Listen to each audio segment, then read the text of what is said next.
नमस्कार दोस्तों, वैदिक IAS में आपका स्वागत है। जैसा कि बहुत सारे लोगों के कमेंट्स आए कि सर एग्रीकल्चर पढ़ाइए, तो हमने कम्युनिटी पोस्ट भी डाल रखा था। मुझे लग रहा है कि उस पर कम से कम 20 लाइक्स आए होंगे लोगों के कि नहीं आना ही चाहिए। कमेंट्स आए कि हम लोग वेट कर रहे हैं। तो एग्रीकल्चर का मैंने पेपर देखा पिछले 2-3 सालों का, तो एग्रीकल्चर का पेपर जो है सिर्फ डाटा से नहीं आया है, एग्रीकल्चर के बेसिक्स से आया है, कॉन्सेप्ट से आए हैं। उसके अलावा जो बोर्ड होते हैं, जो क्रांतियाँ हुई हैं, जो मुख्यालय हैं, वहाँ से भी आए हैं। इसलिए अपने आप में एग्रीकल्चर थोड़ा सा टफ हो जाता है। तो एग्रीकल्चर के हमारे 2 से 3 वीडियो जाएंगे और मूलतः एक वीडियो में एग्रीकल्चर का बेसिक्स रहेगा और मैक्सिमम जो बाहर के क्वेश्चन बनते हैं जो आप एक जगह नहीं पाते हो वो हम वहाँ आपको बता देंगे।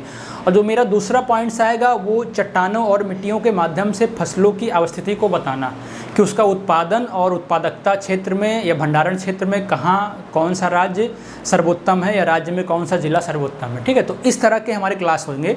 जो पहला क्लास होगा वो बेसिक अवधारणा पे होगा। जैसे आज हम जो शुरू करेंगे, मार्कर भी अजीब सा रखते हैं लोग, देखो इसको सही करो। चलिए अपने क्लास की तरफ ध्यान दीजिए।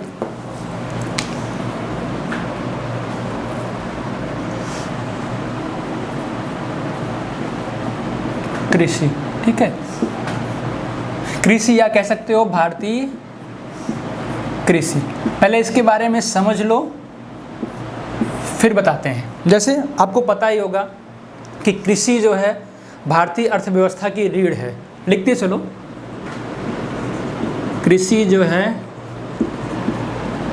भारतीय अर्थव्यवस्था की रीढ़ है। कभी कभी डाटा भी पूछता है ना, जैसे भारत में कहते हैं कि भारतीय अर्थव्यवस्था की रीढ़ होने के साथ साथ भारतीय आर्थिक, सामाजिक और जीवन का अधिकार भी कृषि है। इसके अलावा रोजगार का स्रोत भी है और विदेशी मुद्रा का अर्जन भी इससे होता है। यहाँ पे कुछ फसलें भारत भेजी जाती हैं, कुछ खनिज संसाधन भारत भेजे जाते हैं, इसलिए इसी को क्या कहते हैं, भारत की आधारशिला भी कहते हैं। किस लिए बोलते हैं, देखो सामाजिक रूप से, आर्थिक रूप से, ठीक है, हर तरह से सशक्त है और जो जिससे ये विदेशी मुद्रा का अर्जन होता है, इसकी वजह से इसे भारत की क्या बोलते हैं, आधारशिला भी बोलते हैं। तब बताओ कृषि इतना इम्पॉर्टेंट है तो सरकार एग्रीकल्चर को बढ़ावा क्यों ना दे, है कि नहीं, देना तो पड़ेगा। इसी को इंग्लिश भाषा में एग्रीकल्चर कहते हैं ना। जैसे लिखा रहता है कि एग्रीकल्चर, कृषि, एग्रीकल्चर जिस भी शब्द से बना है उसके डीप में नहीं जाएंगे, यहाँ से कोई मतलब नहीं है। एग्रीकल्चर समझाने का मतलब सिर्फ इतना है कि आप सिर्फ इसको खेती से मत लेना, क्योंकि एग्जाम में क्वेश्चन आता है। एग्रीकल्चर का आशय अपने आप में बड़ा है। फसल उत्पादन, पशुपालन और वानिकी, मत्स्य पालन, रेशम कीट पालन, इन सारे चीज़ों को भी एग्रीकल्चर के अंतर्गत समाहित किया जाता है। सारी चीज़ें नोट कर लेना, मैच करने के लिए या हटाने के लिए आता है। देखो फसल उत्पादन, मत्स्य पालन, वानिकी, रेशम कीट पालन, इन सारे चीज़ों को साथ में फसल उत्पादन, पशुपालन, सारा का सारा नोट कर लो। ठीक है, फसल उत्पादन, पशुपालन, ठीक है। अब इसको मैं इसलिए बताया कि आप लोग सिर्फ एग्रीकल्चर को ये मान के चलते हो, फसल उत्पादन और इसके डाटा पढ़ के चले जाते हो, जबकि एग्जाम में आता है कि तंबाकू बोर्ड कहाँ पे है, वानिकी बोर्ड कहाँ पे है, मत्स्य बोर्ड कहाँ है। ठीक है, इन सारी चीज़ों को पूछता है तो वहाँ पे हवा ख़राब हो जाती है कि अरे ये पता नहीं कहाँ से पूछ लिया, तो हमने पढ़ा ही नहीं था। तो इसको जानने की ज़रूरत है कि आपका दायरा छोटा सा नहीं है, आपका दायरा बड़ा है, आपको ये चीज़ें भी पढ़नी है और पढ़ना पड़ेगा। जैसे कि बेसिक्स में क्वेश्चन आता है कि 55% लोग एग्रीकल्चर पर निर्भर हैं, आजीविका के लिए कृषि पर निर्भर हैं, अपनी रोजी रोटी के लिए कृषि पर निर्भर हैं और 57% भूभाग पर कृषि होती है। देखना, सबसे रोचक तथ्य ये है कि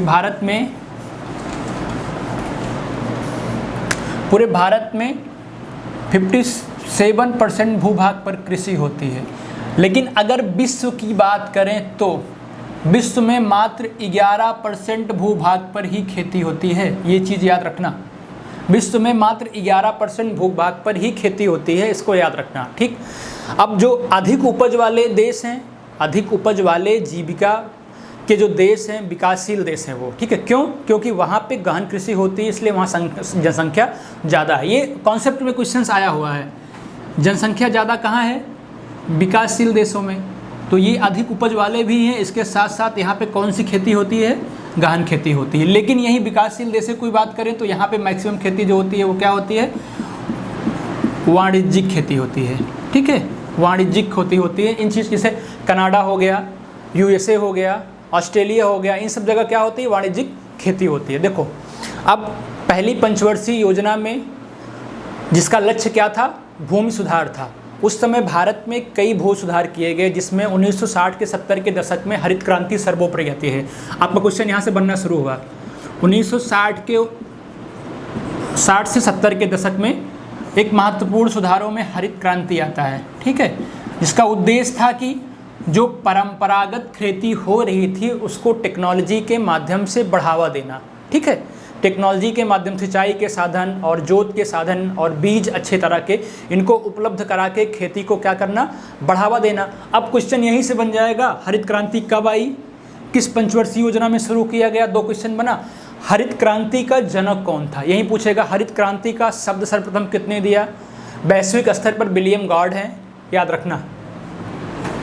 3 नाम देंगे आपको, तीनों नाम में कंफ्यूजिंग है, याद रखना। वैश्विक स्तर पर विलियम गॉड हैं, और वैश्विक स्तर पर जनक पूछे तो अर्नेस्ट, बताओ कोई नाम इसका पता हो तो। अर्नेस्ट बोरलॉग हैं, लेकिन भारतीय स्तर पर पूछे तो MS स्वामीनाथन। ठीक है, अर्नेस्ट बोरलॉग। लेकिन अगर भारत के जनक की बात आएगी कि भारत के जनक कौन है, तो नाम याद रखना MS स्वामीनाथन। ठीक है, ये चीज़ें एग्ज़ाम में आती ही आती हैं और अच्छे से इसको देखने की ज़रूरत है, नहीं तो समस्याएं अपने आप उत्पन्न इसलिए हो जाएंगी कि ये बेसिक चीज़ें हैं। ऐसे ही पूछ लेगा, भारत में हरित क्रांति का जनक किसे माना जाता है, या विश्व में हरित क्रांति का जनक किसे माना जाता है, तो इस तरह की चीज़ें समस्या उत्पन्न करेगी। जैसे एग्रीकल्चर के लिए 16 जुलाई 1929 को क्या कहते हैं, दिल्ली में भारतीय केंद्रीय अनुसंधान परिषद की स्थापना की गई थी। क्या काम था इसका? इसका काम था कि कृषि कार्यों को अनुसंधान के माध्यम से बढ़ावा देना, और फिर इसके लिए विभिन्न तरह की क्रांतियाँ शुरू हुई। जैसे कि क्रांतियाँ शुरू होने का मतलब, एक तो पहला आपकी हरित क्रांति हो गई। ठीक है, अब हरित क्रांति को कई क्रांतियों के साथ में मैच करने के लिए देता है, तो आपको कन्फ्यूजिंग होगी, लेकिन हम यहाँ एक जगह लिख दे रहे हैं। जैसे दे दिया हरित क्रांति का संबंध किससे है, तो इसका संबंध सिर्फ खाद्य उत्पादन से है। ठीक है, ऐसे देगा। हरित क्रांति का संबंध किससे है, तो इसका संबंध किससे है? खाद्य उत्पादन से। फिर आपको दिया सुनहरी क्रांति, श्वेत क्रांति, कृष्ण क्रांति, सारे नोट कर लीजिए। जो भी आए आपको, सुनहरी क्रांति, श्वेत क्रांति,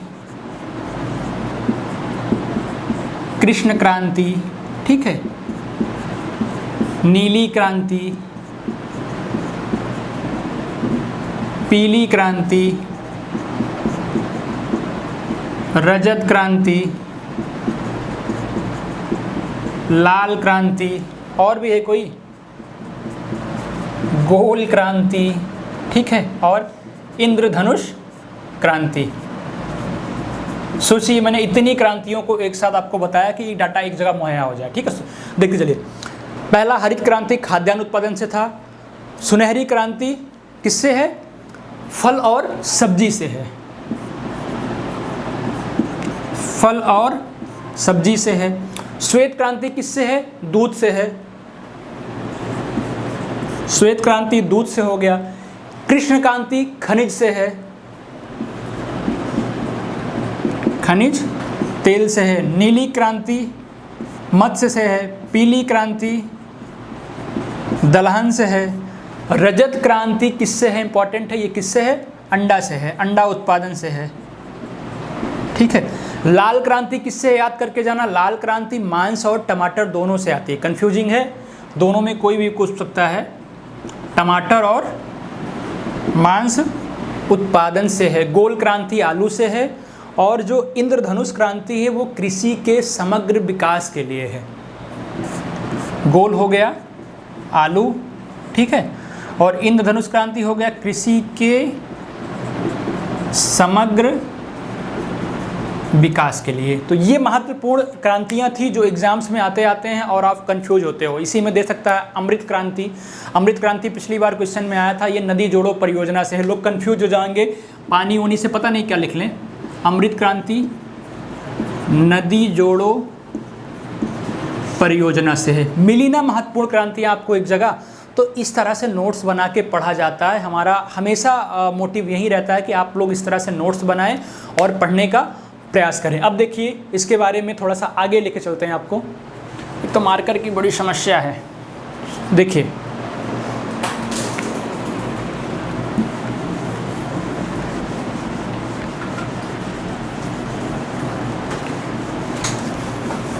अभी तो हम सिर्फ इसका बोर्ड और इसके महत्वपूर्ण पहलुओं के बारे में चर्चा कर दे रहे हैं। इसके बाद जो है सिर्फ एग्रीकल्चर के डाटा को बताएंगे, जैसे गेहूं का हो गया, चावल का हो गया, फसलों का हो गया, इन सारी चीज़ों का। जैसे पता ही होगा भारत में 3 प्रकार की कृषि मानी जाती है। 3 प्रकार के कृषि कार्य होते हैं। किस तरह के, पहले ये कन्फ्यूजिंग आपका दूर करने का प्रयास करेंगे तब ना। 3 प्रकार की भारत में खेती होती है। पहला रबी, दूसरा खरीफ और तीसरा जायद। ये रट्टा मत मारिए, आप लोग को कन्फ्यूजिंग हमेशा इससे होती है, इसलिए रट्टा मत मारिए। एक ऐसे बेसिकली मैप बना लीजिए बस। देखो आपका दिमाग को हम सॉल्व कर दे रहे हैं। एक ऐसे मैप बना लीजिए। अब आपका डिपेंड करता है आप ठंडी को पहले लाते हो कि गर्मी को, ठीक है। ठंडी को पहले लाते हो या फिर गर्मी को, ठीक है। और अगर दोनों बीच में आ जा रही है, समुच्चय पढ़ा होगा आपने, दोनों बीच में आ रहा है, ठंडी गर्मी हो गया, मतलब जायद हो गया, ठीक। अब ठंडी गर्मी का असर क्या हुआ? अगर शीतकालीन फसल की बात कर रहे हैं मतलब रबी की बात कर रहे हैं। देखना अब जो भी पूछेगा आपके सारे क्वेश्चन यहीं से सॉल्व हो जाएंगे। रबी शीतकालीन हो गया और खरीफ जो है ग्रीष्मकालीन हो गया, गर्मी की हो गई। अब रबी शीतकालीन मतलब शीतकाल शुरू कब होता है और खरीफ मतलब ग्रीष्मकाल शुरू कब होता है। आपको कभी दिमाग लगा के रटने की ज़रूरत ही नहीं पड़ेगी, ये ट्रिक अपना लीजिए। तो शीतकाल कब से शुरू होता है? अक्टूबर से शुरू होता है ना, अक्टूबर नवंबर से शुरू होता है। कब तक जाता है? मार्च अप्रैल तक। देखना अक्टूबर नवंबर से शुरू होके ये मार्च अप्रैल तक जाता है। और इन दोनों के बीच में क्या आता है? ये मार्च अप्रैल से शुरू होके जाता कहाँ तक है? जून और जुलाई तक। अब बचा क्या? कहाँ से कहाँ तक था? अप्रैल तक था।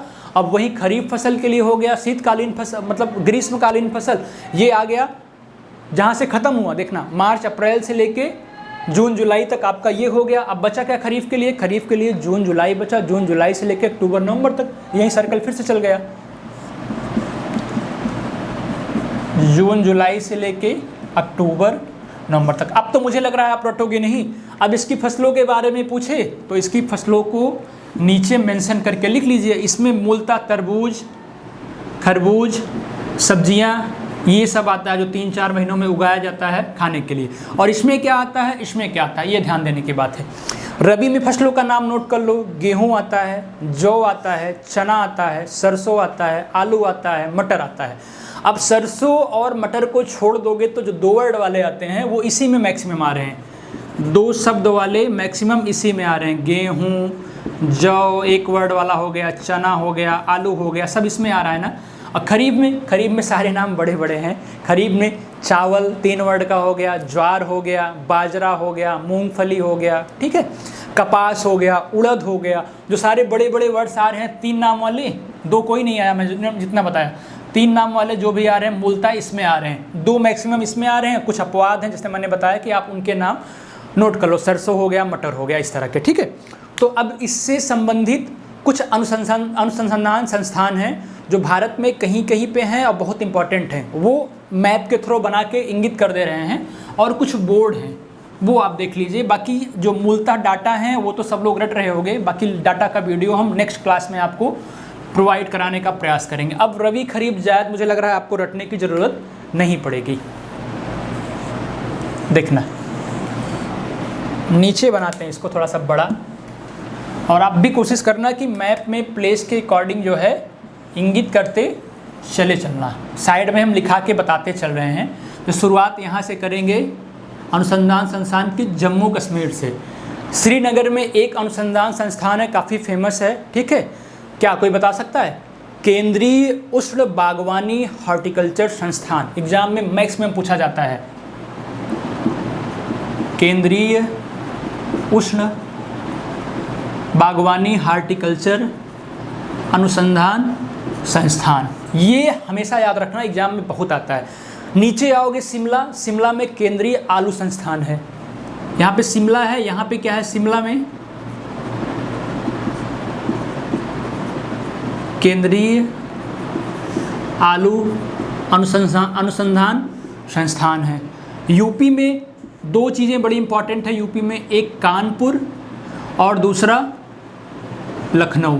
कानपुर में दलहन अनुसंधान संस्थान है और लखनऊ में गन्ना शोध अनुसंधान संस्थान है। लेकिन अगर एक और आता है गन्ना के लिए, अगर आपसे और पूछा कि केंद्रीय गन्ना अनुसंधान संस्थान, तो हमने बता दिया लखनऊ में है, लेकिन अगर पूछा भारतीय गन्ना प्रजनन केंद्र कहाँ है तो क्या बताओगे, वो कोयम्बटूर में है।